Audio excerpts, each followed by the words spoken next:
7월에는 한인사회 뉴스의 중심 라디오 서울 1650.com과 함께하세요. 강혜신의 오늘의 미국.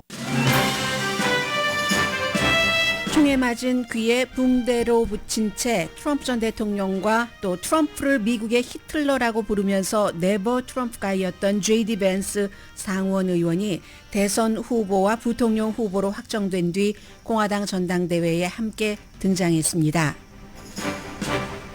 트럼프 전 대통령이 자신에게 투표한 사람은 바보라고 부르다가 전향한 벤스 상원 의원을 부통령 후보로 선택한 건 여러 이유가 있습니다. 트럼프의 나이와 병역 기피를 해소하고 중서부를 탈환하는 데 도움이 될 것이라는 전략 때문입니다. 마이크 펜스 전 부통령이 못다한 무조건적인 충성을 할 것으로 예상되는 펜스 부통령 후보는 트럼프가 총에 맞고 외쳤던 싸우자 파이트를 전당대회에서 외쳤습니다. 트럼프 벤스 팀이 당선되면 미국 공화당은 전통에서는 완전히 벗어나서 마가 운동은 트럼프가 정치계를 떠난 뒤에도 벤스로 이어진다는 걸 뜻합니다. 벤스 후보를 유명하게 만든 책 힐빌리 엘러지는 아마존 랭킹 판매 222에서 다시 1위 베스트셀러가 됐습니다. 넷플릭스에서 영화로도 보실 수 있습니다. 현재 대선 판세는 트럼프 전 대통령이 7군데 격전지에서 모두 바이든 대통령보다 앞서고 바이든이 쉽게 이겼던 버지니아주에서도 트럼프 전 대통령이 3%포인트 앞서고 있습니다. 팔로워가 1억 9천만 명인 일론 머스크가 한 달에 4,500만 달러씩을 트럼프를 당선시키기 위해 기부하겠다고 밝혔습니다. 머스크는 트윗에서 경호국이 트럼프 암살 시도를 막지 못한 것이 고의적일 수 있다고 말했습니다.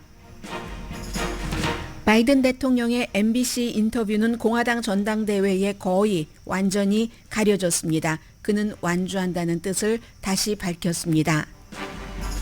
암살 시도에서 생존한 트럼프 전 대통령이 싸우자를 외치면서 주목을 불끈 쥔 사진은 대다수가 훌륭한 모습이라고 말하지만 인도에서 발행되는 인디안 프레스에는 정반대의 경고를 한 어피니언이 실렸습니다. 파이트는 미국 민주주의에 대한 은유가 아니라 대화의 끝이고 미국이라는 등대에 다시 불이 들어오려면 파이트 멘탈을 극복해야 한다는 어피니언입니다. 여러분 안녕하십니까? 오늘의 미국 강혜신입니다. 보통 이제 전당대회 하면은 1, 2, 3, 4 그 나흘 동안에 전부 어떤 주제가 있고요. 그리고 이제 사흘째는 부통령 후보가 딱 발표가 되면서 수락 연설을 합니다. 그리고 나흘째는 대통령이 마지막에 후보 수락 연설을 하죠. 그런데 이제 어제 전당대회에서는 오른쪽 귀, 총에 맞은 오른쪽 귀를 이렇게 붕대로 거즈로 붙이고 그리고 J.D. 벤스 후보를 트럼프 전 대통령이 직접 발표를 하면서 함께 파이트를 외쳤고요. 이 파이트에 관한 의견은 오늘의 미국 맨 뒷부분에 굉장히 그 중요한 내용이 있고 뭐 듣기에 재미있을 수도 있습니다. 그런 것은 뒤에 말씀을 드리기로 하겠고 어제 사실 그 전당대회의 주제는 경제였고 오늘은 이제 다시 이민과 범죄로 돌아갑니다. 그런데 지금 세계의 모든 뉴스의 포커스는 J.D. 벤스라는 오하이오주 초선 연방 상원 의원이 이제 트럼프 전 대통령의 러닝메이트가 된 것. 상원 의원도 초선인 것뿐만이 아니라 이제 2년밖에 되지 않았거든요. 오하이오주에서는 주지사가 이 사람이 대통령과 함께 부통령실로 간다면은 그 후임 작업을 일단 선임을 해야지 될 겁니다. 그 정도의 정치 경력도 없는 사람을 여기에 딱 들여놨는데 크게 중요하게는 가깝게 보면은 미국의 트럼프 전 대통령 재선에 얼마나 도움이 되느냐. 그리고 더 넓고 더 장기적으로 보자면 이제 공화당은 완전히 바뀌는구나. 트럼프 전 대통령이 이 무대에서 정치 무대에서 사라지고 나도 또 트럼프보다 지금으로서는 더한 마가 무브먼트를 이끌고 있는 그런 사람이 남아있기 때문에 이건 이제는 완전히 레이건, 밀 럼니, 존 맥케인 뭐 이런 사람들의 공화당은 아닐 수 있다. 이거를 이제 그 말하는 거거든요. 그래서 많은 전문가들의 이제 공통적인 지적입니다. 보통 한인 공화당 분들은 어떻게 생각하셨어요? 만약에 트럼프가 이번에 이제 재선 임기를 끝나고 나면은 그 전에 이제 당선되지 않았을 때도 마가 운동이 사라지고 원래의 그 전통적인 공화당 있잖아요. 여러 가지 다시 오리라고 생각했지만 그런 일은 없었고 마가가 강해졌는데 이제는 완전히 만약에 트럼프 벤스 팀이 백악관으로 들어가면 여러분께서 등록하실 때의 그 공화당은 이제는 완전히 아닌 겁니다. 다시는 돌아올 수 없는 그런 거죠. 이코노미스트는 이렇게 표현을 하던데요. 트럼프 전 대통령은 아주 독특한 정치적인 재능을 갖고 있지만 어떤 일관적이라든가 포괄적인 정치 프로그램을 만들어내지 못했다. 공화당으로서. 그렇지만 공화당의 이제 대선 후보가 J.D. 벤스라는 이런 그 러닝 메이트를 그 선택을 딱 한 것은 트럼프 이후에 마가 운동이 계속 가겠구나. 이런 얘기를 하는 거죠. 그리고 지금 단기적으로는 트럼프 전 대통령은 기본적으로 이 사람이 오하이오 출신입니다. 오하이오야 당연히 공화당이 이기겠지만 펜실베니아라든가 미시건, 위스콘신, 뭐 오하이오주에도 근로자들이 많고요. 미네소타, 그밖에 미국 그 노동자들 또 농민들에게 굉장히 이 J.D. 벤스라는 사람이 강하게 어필할 수 있다고 본 거죠. 지금 39살밖에 안 됐습니다. 미국에서 부통령 후보가 39살이었던 적은요. 리차드 닉슨이 부통령이었었을 때 그때가 이제 그 39살이었고요. 생일은 제가 잘 모르겠어요. 그러니까 이제 가장 닉슨 이후에 가장 젊은 그 부통령 후보인데 이건 이제 기본적으로는 트럼프 전 대통령과 거의 40살 차이가 나니까 트럼프 전 대통령이 지금 78살이잖아요. 6월 달이 생일입니다. 그래서 이제 그 정도 차이가 나면 젊음, 활력을 넣어줄 수도 있고 중서부의 백인 노동자층을 계층으로 한다는 것은 2016년도의 베스트셀러요. 본인의 회고록이죠. 그 힐빌리 그 엘레지 제가 엘레지 막 한국말 영어 혼돈이 막 됩니다. 그런 왜 우리가 이미자 씨의 노래에서처럼 황혼의 엘레지 하면은 이게 기쁜 건 아니잖아요. 힐빌리라는 게 아주 시골 뭐 막 두메산골 이런 거잖아요. 오하이오주 본인이 자란 그 두메산골이 어떻게 망해갔는가, 어떻게 그곳이 민주당에서 공화당으로 돼갔는가, 가족은 완전히 붕괴되고 게다 대고 알코올 중독 같은 거 본인도 마찬가지입니다. 유아였을 때 엄마 아빠가 이혼을 하고 원래는 라스트 네임이 벤스가 아니었어요. 엄마가 세 번째 결혼한 남자의 라스트 네임을 갖고 있다가 결국은 이제 조부모 손에 자라면서 이 조부모님의 그 라스트 네임을 벤스를 갖게 됐는데 본인의 경험이기도 한 겁니다. 그래서 트럼프 전 대통령이 이겼을 때 많은 사람들이 왜 힐러리 클린턴이 그 전형적인 민주당이었던 오하이오의 이런 곳 같은 곳을 이기지 못했는가 하는 게 이 책에 나와 있다라고 해서 굉장히 유명해졌었고 넷플릭스에서도 무척 많은 사람들이 영화로 봤습니다. 그런데 J.D. 벤스는 그렇게 깨어진 가정, 중독된 가정에서 태어났지만 살아남았죠. 고등학교 졸업하고 해병대로 갑니다. 해병대로 가서 무슨 뭐 직접 뭐 최전선 전투에 참가한 건 아니지만 그리고 나서 돌아와서 오하이오 주립대학교를 다니고 그리고는 또 뭐 GI 빌 등등의 여러 가지 혜택을 받아서 예일대학교 법대에 들어가죠. 깨어진 가정에서 거기까지 성공했다는 것 자체도 굉장히 중요하고 그 백인 노동자들의 파탄의 과정을 너무나 잘 알고 있고 무엇보다도 말을 잘합니다. 텔레비전에 나와서 마가 운동을 무척 아주 명료하게 설명을 할 수 있는 그런 사람이라는 거죠. 그리고 이제 뭐 대학교 졸업하고 나서는 변호사 이렇게 활동한 게 아니라 페이팔 창립자 가운데 한 사람인 피터 틸이 설립한 그 벤처 캐피털 회사에서 일을 했거든요. 샌프란시스코에서 살았습니다. 그러다가 다시 이제 상원 의원이 되기 전에 오하이오주로 돌아갔지만 그때까지만 하더라도 2016년 이후에 이 사람은 본인이 상원에 출마해서 나중에 트럼프의 지지가 필요해지기 전까지는 완전히 네버 트럼프 가이였습니다. 트럼프를 미국의 히틀러라고 했고요. 그리고 트럼프 전 대통령이 몇몇 그 민주당의 극좌적인 이런 그 젊은 여성 하원 의원들에게 얘기한 뭐 너희 나라로 돌아가라 할 때 무슨 홀 이런 단어 쓰잖아요. 그렇게 이제 표현을 했고 그야말로 그런데 상원 의원 선거를 하면서 변신을 했습니다. 트럼프가 그를 지지했죠. 그런데도 인지력이 없었기 때문에 사실은 그다지 많은 그 표로 당선된 사람도 아니고 지금도 이 책이나 영화를 본 사람은 J.D. 벤스가 누구다 하는 것을 알지만 전국적인 인지도는 그다지 높은 사람은 아닙니다. 그런데 본인이 딱 상원 의원이 되고 나서부터는 트럼프 전 대통령의 그 마가 운동에 완전히 선봉꾼이었습니다. 선봉자. 내가 만약에 부통령이었다면, 마이크 펜스였다면 절대로 이 바이든 대통령의 그 대선 인준 해주지 않는다. 이런 그 얘기를 했었고요. 아무튼 이렇게 된 인물이거든요. 최근의 여론조사에 따라서는 56%가 6월 달에 여론조사인데도 뭐 J.D. 벤스라는 사람 이름을 들어본 적이 없다라고 얘기를 하고 있고, 그렇지만 트럼프 전 대통령은 그런 앞에 말씀드린 이유로 이 사람을 선택을 했습니다.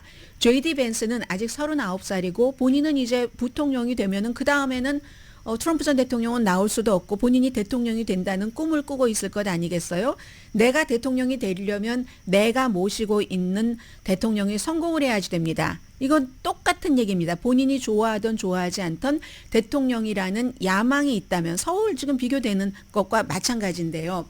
그런데 어쨌든 그리하여 트럼프를 완전히 정말 어떤 매체는 뻔뻔스러운 권투 선수로 트럼프 전 대통령을 보호할 것이다. 어떠한 상황에서도. 그리고 이제 트럼프의 큰아들도 좋아하고 일론 머스크도 이제 최종적으로 결정하기 몇 시간 전에 이 트럼프 전 대통령에게 J.D. 벤스로 하라 하고 전화 통화해서 하는 그 오디오 기록들도 나오고 있는데요.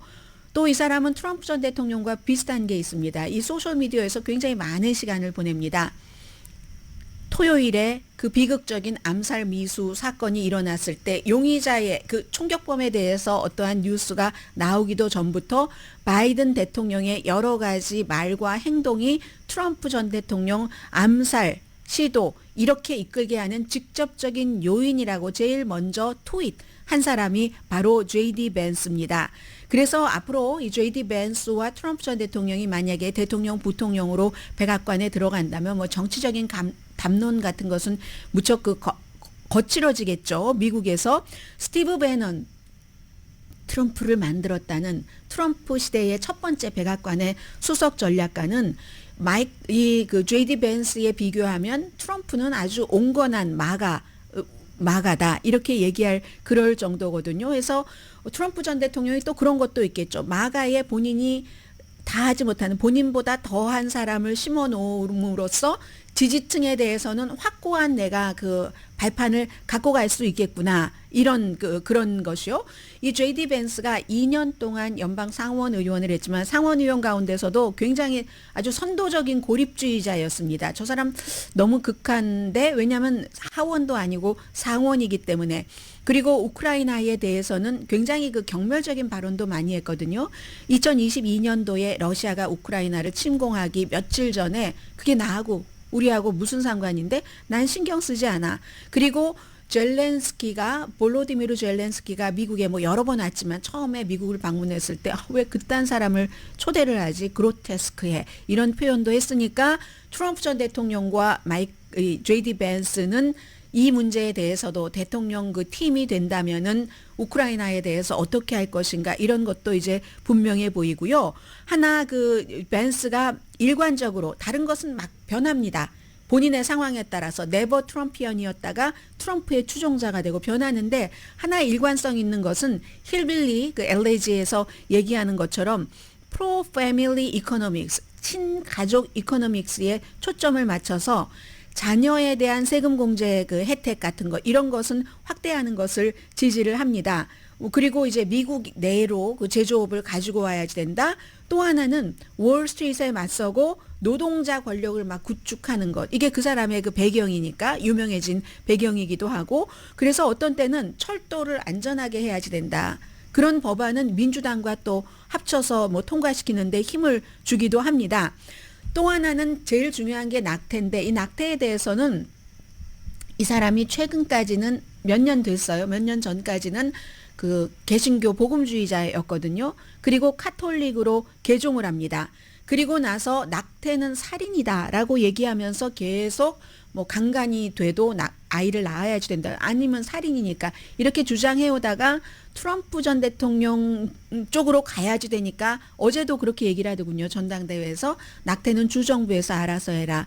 피임약 미페프리스톤도 본인 지지한다. 이것도 트럼프 전 대통령과 입장을 똑같이 하는 겁니다. 그런데요, 이런저런 것을 보면은 입장을 특별한 노동자 계층에게만 제외하고는 많이 변하잖아요. 트럼프를 히틀러 같다고 했다가 미국의 히틀러라고 했어요. 그러다가 그의 추종자, 어제 션 해니티와 인터뷰를 하는데 어제 뭐 션 해니티, 터커 칼슨 다 등장했어요. 인터뷰하는데 He changed my mind. 트럼프가 내 마음을 바꿨다. 나는 정말 네버 트럼피언이었는데 그렇게 그 답변을 하더군요. 해서 자주 바뀌는 것을 보면 아직도 젊은 사람이잖아요. 39살이니까 정치적인 이념, 신념보다는 정치적인 기회주의자라고 보는 사람들이 많고요. 물론 젊었을 때의 어떤 신념 같은 것이 바뀔 수도 있죠. 그러나 신념이 오래전에 만들어져서 계속 성숙해 가는 사람도 있고 39살이기 때문에 어떻게 될지는 모르는데 어쨌든 지금까지는 약간의 그 정치적인 기회주의 이걸 뭐 융통성이라고 말하시는 분들도 계실 것 같고요. 그렇지만 젊으니까 보다 조금 좀 합리적인 위치로 자리를 잡을 수도 있다. 이런 뭐 가능성 같은 것은 보는 거고요. 이리하여 트럼프 전 대통령과 그 J.D. 벤스라는 사람이 딱 이렇게 하는 이거. 오늘 그 아담 킨징거라는 트럼프 전 대통령 들어오고 나서 본인이 하원 의원 자리를 내놓을 수밖에 없었던 사람은 야, 모스코바가 엄청 좋아하겠다. 뭐 이런 얘기를 하고 있고 이 두 사람은 완전히 통일된 메시지를 전하게 될 겁니다. 공화당이라고 해서 민주당이라고 해서 대통령 부통령 후보가 언제나 완전히 통일되는 건 아니거든요.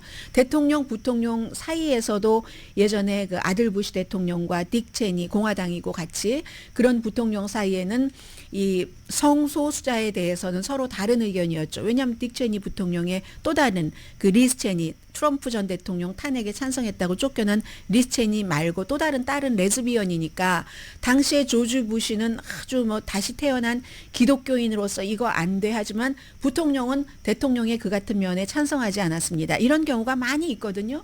많이 있지만 트럼프 전 대통령과 이 부통령은 만약에 대통령과 부통령이 된다면 그럴 염려는 없겠구나 뭐 이런 생각들도 하고 그런데 그것을 또 공화당의 완전한 트럼프 마가 베이스에서는 그렇게 생각을 하지만 또 다른 측에서는 니키 헤일리라든가 아니면 버지니아주의 글렌 영킨 뭐 이런 사람들도 다 부통령 후보로 거론됐었던 사람들이잖아요. 오늘 니키 헤일리가 연설을 하는 날로 잡혔던데요. 그러면은 이런 사람들의 조금 온건한 거 이런 사람들이 계속 경고를 해왔었던 우리가 그래도 시대가 바뀌었지만 레이건 시대의 그런 그 정치적인 여러 가지를 받아들여야지 된다 하는 이런 사람들은 이제 힘을 쓰지 못할 것이고 트럼프 전 대통령이 가장 그 분열적인 선택을 한 거죠. 내 기반 이끌고 가면서 한다는 그리고 이 J.D. 벤스는 워싱턴에 온 지 2년밖에 안 됐지만 오하이오주에서 간 지가 그러나 트럼프보다 훨씬 오래 워싱턴에 있을 가능성이 아주 높은 거죠. 물론 이제 공화당이 이런 약점도 있어요. 바이든 그 대통령은 만약에 바이든이 사퇴하면 누가 대통령을 해? 할 때 카멜라 해리스라는 것에 대해서 여러 가지 이유가 있겠지만 많은 사람들은 여자기 때문에 싫어합니다. 유색 인종이기 때문에 싫어합니다. 그래서 저는 이 점은 코리안 아메리칸들은 좀 생각을 해야지 된다라고 늘 느끼고 있고요. 왜냐하면 여러분과 저의 정체성이기 때문에 다른 이유가 아니라 그 이유에서 여자기 때문에 소수인종 아시안 백인이 아닌 아시안이나 흑인이기 때문에 싫어한다. 이걸 당연하게 받아들이는 이 태도는 에이시안 아메리칸으로서는 바람직하지는 않다고 생각되고요.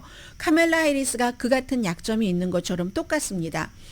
이 트럼프 전 대통령도 지금 78세로 건강이 점점 좋아지진 않지 않겠어요? 그런 상황에 만약에 유사시에 무슨 일이 있으면 J.D. 벤스? 상원 의원을 2년밖에 안 해봤는데 이건 버락 오바마 전 대통령 상원의원 한 번 하고 됐잖아요. 그것보다도 훨씬 기간이 짧습니다. 그리고 리처드 닉슨이 부통령이 될 때 나이는 같았지만 리처드 닉슨은 이미 6년을 상원의원을 했었던 그런 사람입니다. 그렇기 때문에 이 J.D. 벤스에게 트럼프가 어떻게 될 때 맡겨? 이거는 조금 위험하다고 볼 수는 있는 거고요. 아무튼 이리하여 전향을 한 네버 트럼피언에서 전향한 J.D. 벤스와 이 트럼프 전 대통령이 과연 백악관에 들어가서 원하는 대로 엄청나게 정말 좌지우지할 수 있는가, 그런 것들도 이제 이번 그 미국의 대선을 쳐다보는, 그러니까 뭐 가장 중요한 이슈이기도 하죠. 공화당 전당대회 첫날, 이 공화당 전당대회 첫날도 바이든 대통령의 MBC 방송 네스터 홀트와의 인터뷰를 훔친 거죠.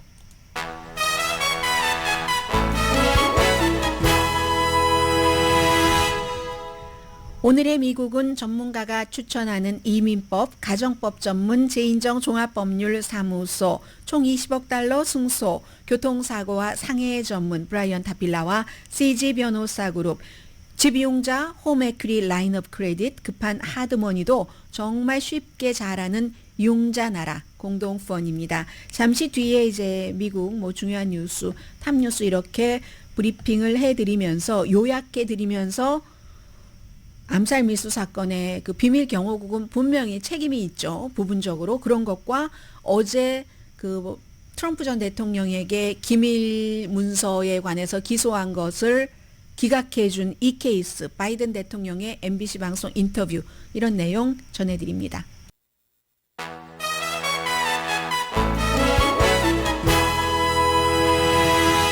라디오 서울 방송 오늘의 미국 듣고 계십니다. 네, 오늘 여러분들 상상하시는 그대로입니다. 전체적으로 미국의 그 탑 뉴스는요, 전부 세 가지입니다. J.D. 벤스, 그리고 트럼프 전 대통령 기밀 서류에 대한 기각, 또 하나는 지금 암살 미수 사건에 관한 속보이거든요. 신문을 조금 보자면 어떻게 됐나요? 이 부분. 제가 좀 전에 여론조사 결과 말씀 안 드렸죠? 시간이 되면 이제 뒷부분에 말씀을 드리고요. 그리고 오늘 월스트리트저널부터 보면은 당연히 딱 트럼프 전 대통령 이쪽 그 오른쪽 귀죠. 거즈 붙인 거, 거기를 딱 포커스를 둬서 그 뒷줄에 보니까 이방카 트럼프하고 자레드 쿠슈너가 패밀리 가운데서 보이지 않는다는 게 특징이고요. 그러나 이제 큰아들, 작은아들은 또 파트너들과 함께, 파트너 와이프와 함께 등장을 했고, J.D. 벤스와 악수를 하면서 이제 미드웨스트에 어필하기 위해서 그를 선택을 했다라고 보도를 했습니다.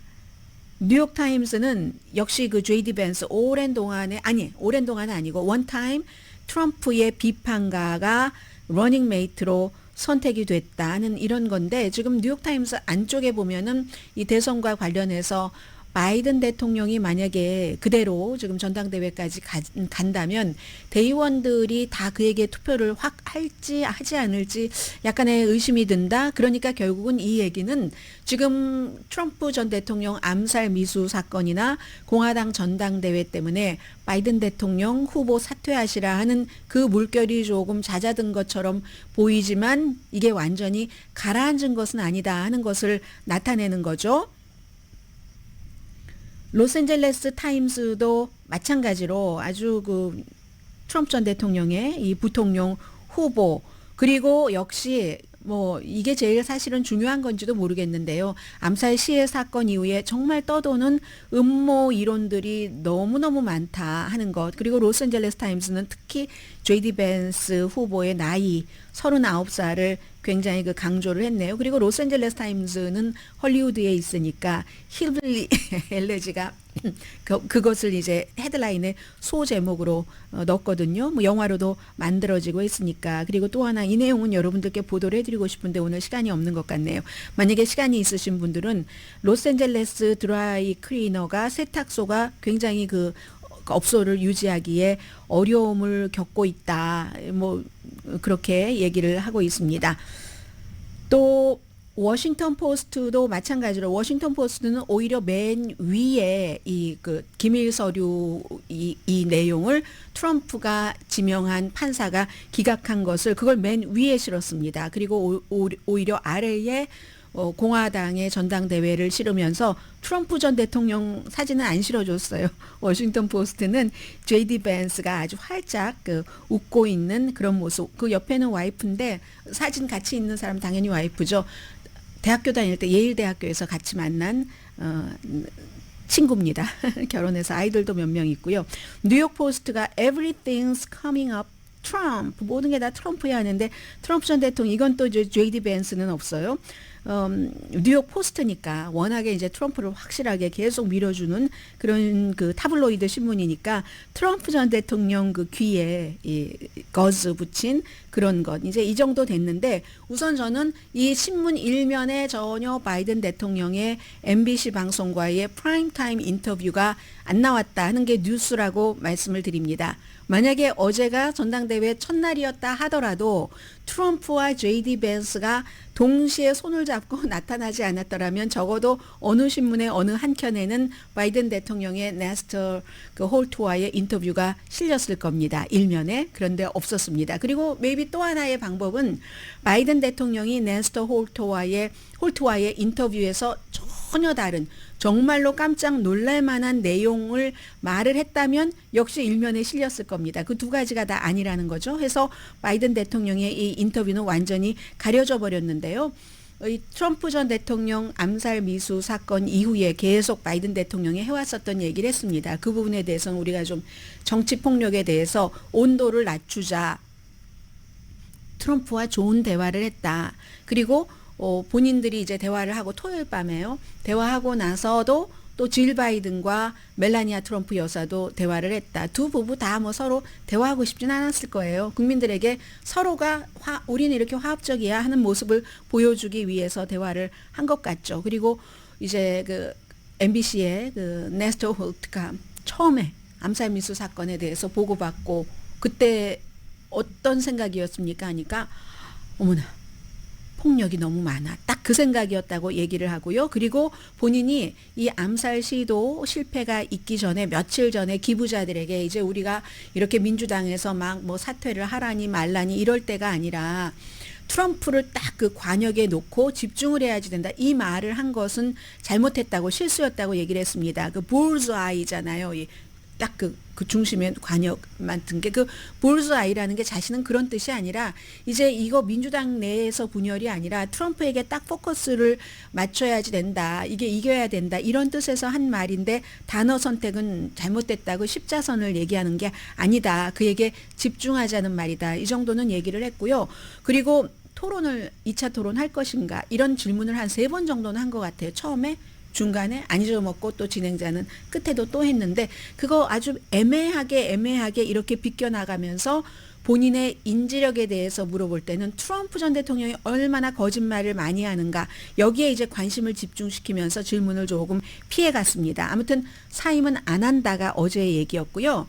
에일린 그 캐넌 판사의 기밀 서류 그 문제에 대해서는 기소를 기각한 이 판결에 대해서 놀라지 않았다고 했습니다. 왜냐하면 에일린 캐논 판사도 역시 연방 대법원에서 지난번에 그 판결한 내용이요. 1월 6일 의사당 폭동 사건 때 그런 폭동을 선동했다 하더라도 대통령이었기 때문에 아니고 그리고 이제 그런 것들이 그 클래런스 토마스가 뭐라고 썼냐면은 그렇게 기소한 사람이 의사당 폭동 사건이나 기밀 서류 케이스나 다 잭 스미스라는 특별검사잖아요. 그 특별검사를 대통령이 하지도 않았고 의회에서 상원에서 선택한 것도 아닌데 인준받은 것도 아닌데 법무장관이 했기 때문에 불법이다. 이렇게 얘기를 했었거든요. 그리고 어제 에일린 캐논 판사도 똑같이 이 기밀 서류에 대해서 왜 잭 스미스를 대통령이 한 게 아니고 언제는 대통령이 조정했다고 비난하더니 대통령이 한 게 아니고 연방 상원에서 한 것도 아니기 때문에 연방 법무장관이 한 것이기 때문에 안 된다. 헌법에 위배된다라고 얘기했잖아요. 그 얘기도 사실은 틀리고요. 뒤에 말씀을 드리겠습니다. 바이든 대통령이 하나도 나는 놀라지 않았다. 그 클래런스 토마스 것을 그대로 인용을 했기 때문에 하면서 바이든 대통령이 말한 건 나도 내가 딱 임명을 하지 않은 그 특별검사에 의해서 기밀 서류 문제에 대해서 몇 개월 조사를 받았다. 로버트 허 특별검사잖아요. 그 사람. 로버트 허가 해서 법무부가 임명을 한 트럼프의 이 그 특별검사도 법무부가 임명을 했고 바이든의 특별검사도 법무장관이 바이든이 법무장관을 만들어준 메릭 갈란드가 했잖아요. 뿐만 아니라 헌터 바이든에 대한 특별검사도 메릭 갈란드가 임명을 해서 바이든 대통령이 본인에 대한 특별검사를 임명했을 때보다 아들에 대한 특별검사를 임명한 것을 더 서운해했다고 하잖아요. 나도 아들 얘기는 안 했습니다. 어제도. 나도 특별검사의 그것으로 뭐 얼만큼 동안 하루에 뭐 몇 시간 동안 뭐 10명에서 12명의 요원이 내 집에 와서 다 수색을 했는데 나 거기에 대해서 말한 것 없다. 그리고 다 협조했다. 몇 개월 동안 이렇게 얘기를 했습니다.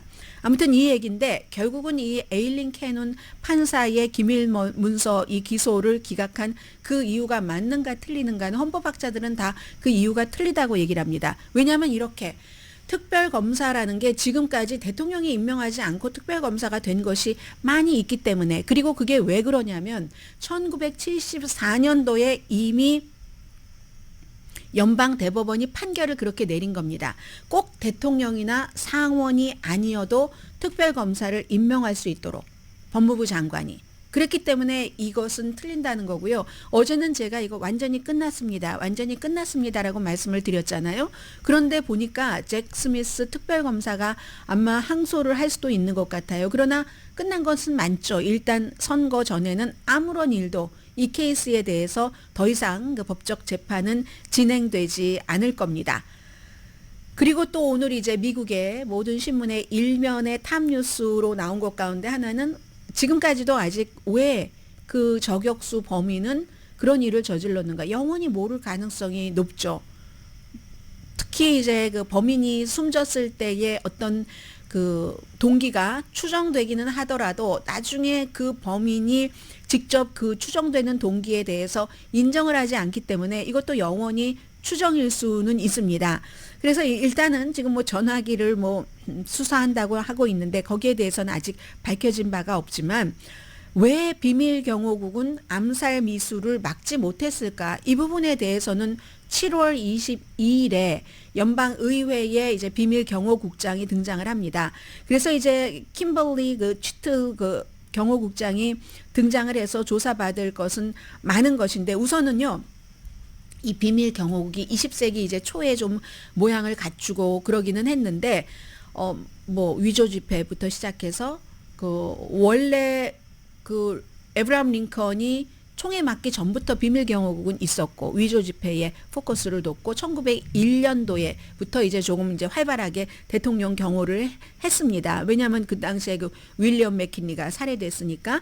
그리고 현대로 오면서 대통령들이 어디 가면 악수하는 게 많잖아요. 사진 촬영도 하고 하면서 본격적인 지금의 모습을 봤는데 그 레이건 대통령이라든가 그 많은 사람 심지어 지금 무소속으로 후보로 나가고 있는 로버트 케네디 주니어의 아버지인 로버트 케네디 당시의 법무장관 민주당의 후보 이 후보는 비밀경호원의 경호를 받던 도중에 암살됐잖아요. 그런 식으로 이제 그 비밀경호국에 실패했던 경우가 있지만 그 이후에는 뭐 암살이 성공한 적은 없잖아요. 그러면 이게 무엇을 말하느냐? 그 뒤에 이렇게 보면 저도 이제 뉴스를 하고 여러분들께 뉴스를 전해드리면서 빌 클린턴 시대에도 뭐 백악관에 이런 비밀경호국이 막지 못했던 총격도 있었고요. 뭐 조지 부시에게도 뭐 누군가가 뭐 수류탄을 던지려고 하던가 뭐 이런 일이 있었잖아요. 비밀경호원 있는데도. 그리고 또 오바마 때는 심했죠. 뭐 백악관에 무슨 뭐 총성이 들렸는데도 비밀경호국이 그게 총성이라고 파악하지 않고 뭔가 공사 소음이라고 했어요. 나흘 뒤에 백악관에서 청소하는 사람들이 유리창 깨진 것 보고 아 누군가가 총을 쐈구나 하는 것을 알았고 그리고 오바마 시절에는 콜롬비아로 대통령이 이제 이렇게 가는데 대통령이 가면은 그 몇 주일 전에 비밀경호국이 가서 모든 것을 다 일하잖아요. 이번에도 마찬가지예요. 몇 주일 전부터 다 일을 했는데도 이런 모양새가 나온 겁니다. 그랬을 때 비밀경호국이 막 호텔에 매춘부 드리고 해서 그때 뭐 해고된 사람이 10명도 넘어요. 그 다음부터 이제 비밀경호국이 훈련의 모든 시간을 한 4분의 1은 써야지 되겠다. 이런 어떤 규칙이 바뀌었다가 흐지부지 됐거든요. 비밀경호국이 역사가 너무 오래되면서 지금 한 8,000명 정도가 있다고 하니까 그러니까 점점 예산이 얼마냐면요. 30억 달러예요. 이 비밀 경호국이 대통령과 대통령 후보를 지키는 비밀 경호국이 그리고 백악관에서 오바마 시대에는 누군가가 막 칼을 들고 백악관 막 잔디밭을 들어갔잖아요. 그때도 비밀 경호국이 막지 못했었죠. 이런 일이 많이 있었기는 하지만 이번에는 이건 너무나 노골적인 실수잖아요. 어떻게 150m도 안 되는 그런 곳에 1층 옥상에 비밀 경호원의 저격수들이 올라가 있지 않고 거기에 아니 20살에 뭐 그 저격 훈련을 제대로 받지도 않은 그런 그 총격범이 올라가서 대통령 후보에게 총을 겨눌 수가 있었던 겁니까? 그래서 처음부터 말씀드린 대로 이건 그 바운더리를 그쪽 바운더리까지는 여기까지는 뭐 147야드 이 안쪽은 우리 비밀 경호국이 하고 저쪽 바깥은 그 법집행관이 하라. 그러니까 누군가가 신고를 하고 나서 1분 30초가 있었답니다. 1분 30초 사이에 뭔가를 해야지 되는데 만약에 그 빌딩에 비밀 경호국이 있었다면 이런 일은 없었겠죠. 그리고 빌딩 안에 지금 이제 자꾸만 새로운 뉴스가 나오잖아요. 빌딩 안에 그 현지의 법집행관 경찰이 있었답니다. 옥상에 없었던 거죠. 해서 1분 30초 누군가가 얘기를 했어요.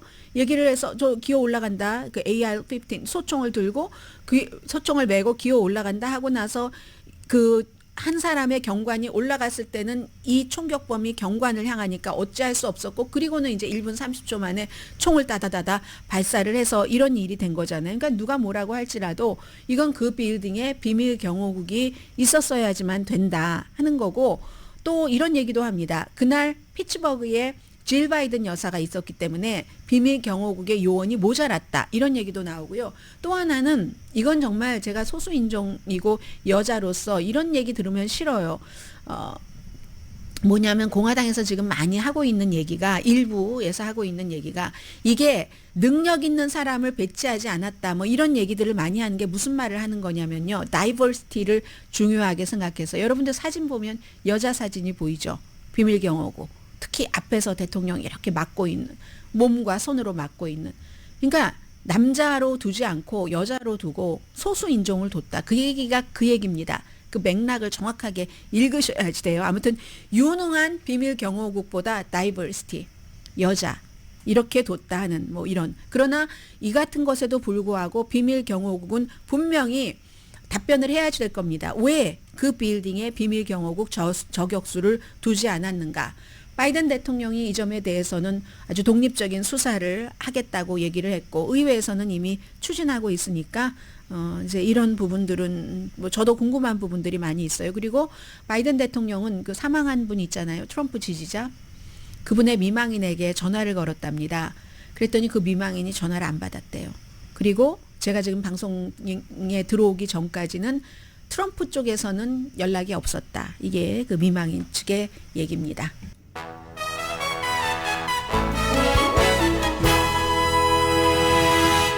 오늘의 미국은 전문가가 추천하는 이민법, 가정법 전문 재인정 종합법률사무소, 총 20억 달러 승소, 교통사고와 상해 전문 브라이언 타필라와 CG 변호사 그룹, 집 이용자 홈에퀴리 라인 오브 크레딧, 급한 하드머니도 정말 쉽게 잘하는 융자 나라 공동 후원입니다. 테슬라의 일론 머스크가 팔로워가 몇 명이나 될까요? 미국 인구의 몇 분의 1은 되네요. 1억 9천만 명인데 한 달에 4,500만 달러씩을 트럼프 전 대통령을 당선시키기 위해서 기부하겠다. 이달부터 7월부터 선거가 있는 때까지 이렇게 밝혔습니다. 아메리카 팩이라는 곳인데 이 사실은 이런 그 슈퍼 정치행동위원회는 민주당에 더 많았었죠. 이 아메리카 팩이라는 공화당의 정치행동위원회는 사람들에게 투표를 많이 하라고 그것도 이제 우편 투표도 하고 조기 투표도 하라고 캠페인을 하는 그런 곳입니다. 여기에 넣는다는 거예요. 여기 이제 일론 머스크뿐만이 아니라 다른 사람들도 많이 넣고 있는데 세계 최고 부자잖아요. 지금 이곳이 갖고 있는 돈이 875만 달러인데 한 달에 4,500만 달러씩을 낸다고 하니까 세계 최고 부자의 스케일이네요. 뭐 자산이 한 2,500억 달러 정도 있다고 하니까 그런데 지금까지 이제 가장 많은 사람이 낸 거는 한 5천만 달러, 5천억이 아니라 5천만 달러. 토마스 멜론 그 은행가의 증손자가 그렇게 낸 건데 3월 달만 하더라도 일론 머스크도 자꾸 변하죠. 난 아무에게도 기부할 생각이 없다. 바이든도 트럼프도 이렇게 얘기를 하다가 최근 들어서 트럼프 전 대통령과 이 전화 통화를 무척 자주 했고요. 그리고 이제 데이터 기반의 어떤 프로젝트를 하는 공화당에서 선거와 관련된 그런 데이터 같은 것을 많이 도움을 주고 있답니다. 일론 머스크가. 그리고는 이제 총 그 암살 미수 사건이 있고 나서는 그 직후에 바로 트럼프 전 대통령을 공식 지지한다고 했고, 그리고는 경호국이 트럼프 암살 시도를 막지 못한 게 고의적일 수도 있다. 이런 그 트윗을 합니다. 트럼프 주변에 이제 이 사람, 그리고 뭐 조지아주의 10지구의 의원, 하원 의원, 또 지금 부통령 후보가 된 JD 벤스, 이런 사람들이 많은 거죠. 아마 트럼프가 대통령이 되면 어떤 특별한 자문도 뭐 본인 사업과 연관된 거 하겠죠. 전에 트럼프 전 대통령일 때도 그래서 엄청나게 돈적으로 이득을 봤으니까. 근데 본인이 월스트리트저널이 이 내용 보도하니까 아니라고 하기는 했습니다만, 어쨌든 돈 쓰는 사람이 돈을 괜히 쓰지 않습니다. 한 달에 4,500만 달러씩, 앞으로 한 달에 한 번씩. 그리고 이제 역시 일론 머스크가 특별하긴 해요. 그 프랑스 파리에서 세계적인 정상회담인데 비바 테크니까 딱 감이 오시죠. 이 어떤 테크놀로지 스타트업을 위한 그런 그 컨퍼런스가 열리는데, 여기서 나는 외계인이다. 근데 내가 외계인이라고 말해도 내가 아무도 내 말을 믿지 않는다는데, 이 사람이 외계인에 관심이 있는 건 사실이죠. 그런데 이제 스페이스 X 이런 그 사업을 하면서 인공위성 같은 것을 다루다 보니까 뭐 여러 위성도 발사했잖아요. 저 궤도 그런 데서 그랬는데 외계의 생명체가 있다던가 미확인 그 비행 물체를 우리도 확인한 적은 없다. 내가 만약에 확인하면 X에다 알려줄게. 그렇게 얘기는 하면서도 농담으로 뭐 나는 외계인이다 이렇게 얘기를 합니다. 1971년도에 남아프리카 공화국에서 태어난 사람이잖아요. 그리고 시민권은 미국 시민권과 캐나다 시민권 둘 다 갖고 있는 사람입니다. 인공지능이 지구상의 모든 직업을 대체할 것이다. 서비스도 대체할 것이다. 고용된다는 것, 누구에게 고용된다는 것은 선택적으로 만들고 직업을 취미로 할 것이다. 뭐 이런 얘기도 했어요. 52살 젊은 사람이 그랬고, 또 하나는 지금 경제적으로는 오늘 넷플릭스 한번 보세요. 힐빌리 엘레지. 이 위기에 처한 가족, 중독 같은 것으로 가족이 막 깨지고 하는 오하이오의 백인 노동계층, 이 회고록이죠. 본인의 JD 벤스라는 부통령 후보의 회고록인데 두메상골 엘레지입니다. 어젯밤에 무슨 뭐 최소한 160만 부가 팔리고 뭐 2016년도에 만들어졌는데, 그런데 뭐 다 앞에서 제가 말씀드렸는데 어떻게 꿈을 이룰 수 있었는가. 해병대 먼저 군대 간 거예요. 군대 갔다 와서 대학교 가고 법대 가고 이렇게 해서 그 론 하워드 감독이 만들었잖아요. 2020년도에 해서 글렌 클로즈 나오죠. 에이미 애덤스가 주연을 맡았고, 잠시 뒤에 중요한 그 컬럼이 하나가 남아 있기 때문에 일단 그것부터 전해드리겠습니다.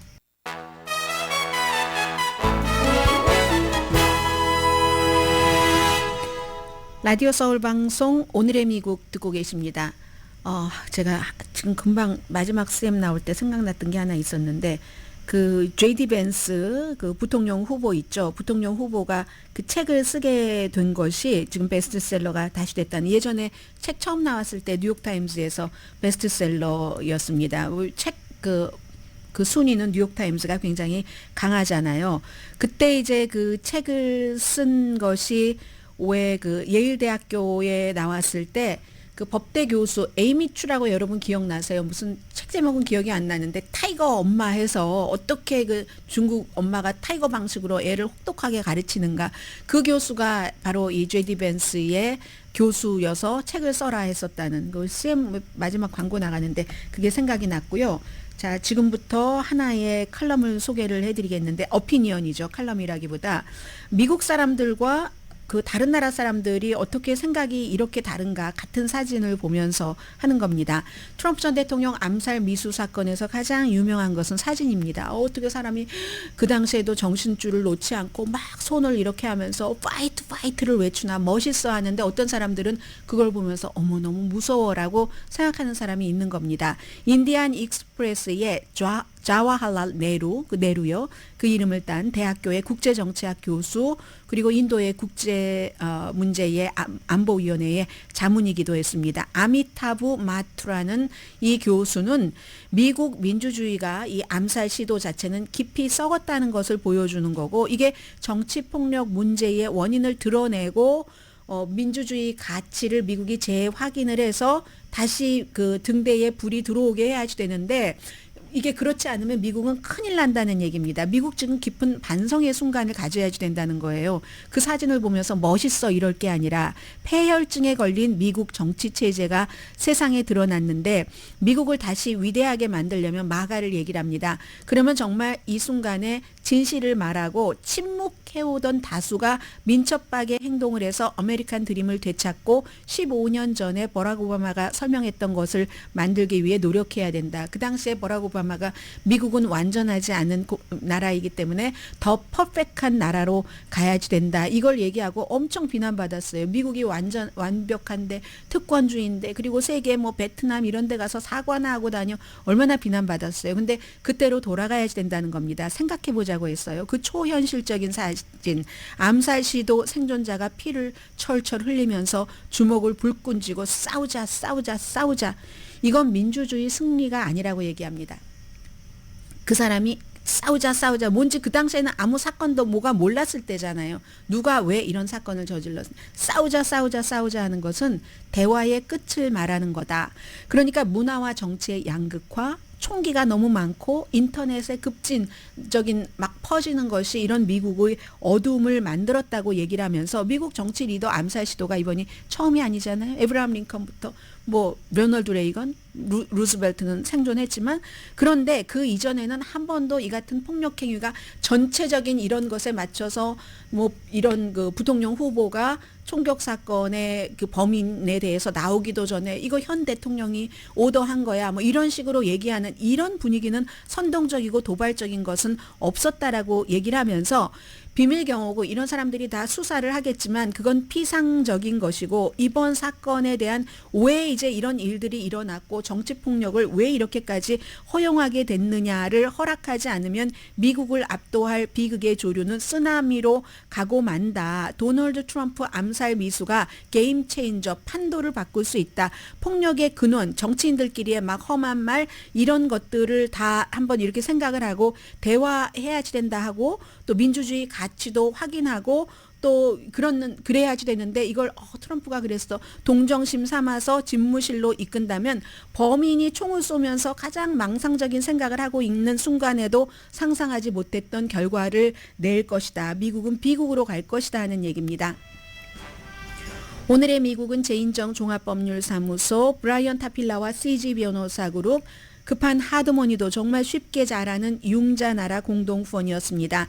10시에 브라보 마이 라이프 방송됩니다. 사실은 그 밖에도 좋은 내용이 너무 많은데, 그런데 제가 이것밖에 전해드리지 못하네요. 그 독일의 그 철학자의 말을 빌리자면 한나 아렌트, 이 칼럼니스트의 얘기입니다. 정치와 폭력은 반대여서 하나는 룰이 있고 하나는 룰이 없는데, 폭력은 정치가 위험할 때 등장해서 정치를 사라뜨려 버린다. 이게 지금 미국의 모습이다라고 얘기합니다. 그리고 가장 그 큰 폭력은 의사당 폭력 사건이었다고 말합니다.